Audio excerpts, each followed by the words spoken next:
Hay un capítulo dedicado en su libro a la guerra en Georgia. ¿Cómo se ve la guerra en Ucrania hoy a la luz de esa guerra en Georgia que usted le dedicó un capítulo en su libro?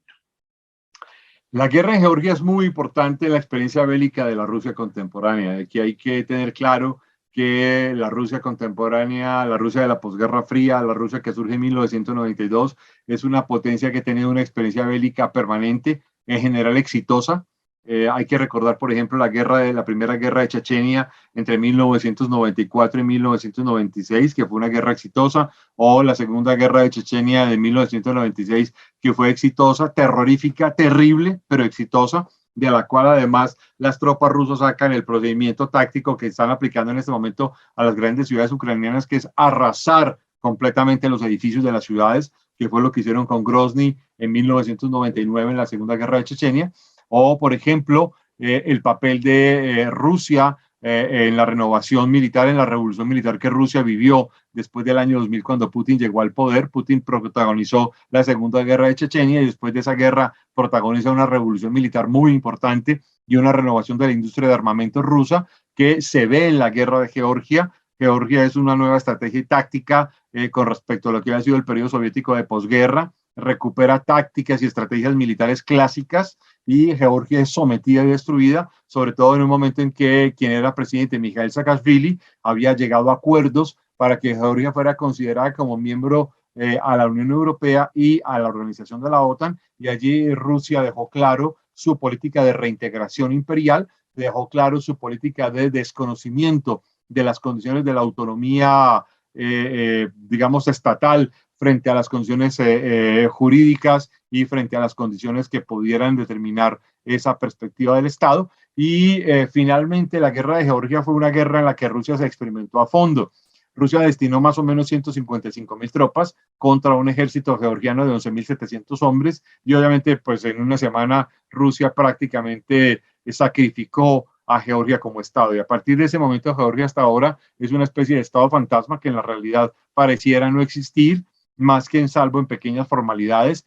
Y luego viene la guerra de Rusia, en la participación de Rusia en la guerra en Siria, desde que se arranca la guerra en Siria en 2011, hasta el punto de que Rusia entrega la victoria militar a Bashar al-Assad. Rusia es el gran artífice de la victoria militar de Bashar al-Assad en Siria. Y luego viene la guerra de Rusia en Crimea, cuando se queda con Crimea, quita Crimea de las manos de Ucrania en una guerra bastante rápida y bastante fácil.